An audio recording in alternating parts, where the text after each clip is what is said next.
entertainment industry has attacked our faith, undermined our value system. When you stop to look at what passes for entertainment today, it is incredible to see how insulting and vicious some of the most popular films have become.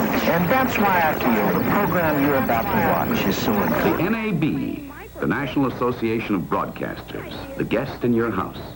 The guest that concerns itself with the future of our boy.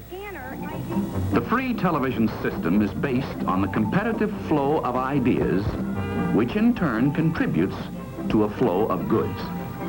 The economists tell us this is the basis of free enterprise and in turn is fundamental to a democratic system.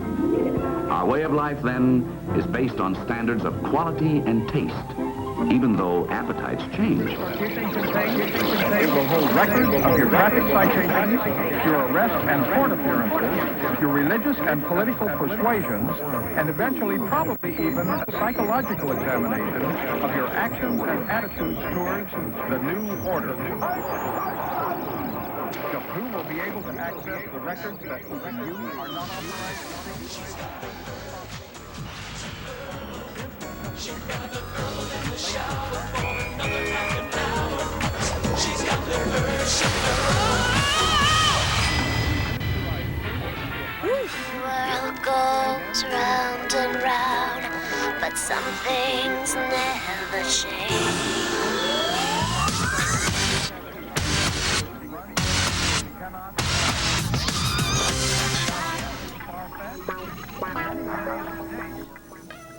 Sex sells. Maybe I need to talk louder. Maybe you can't hear me out there in TV.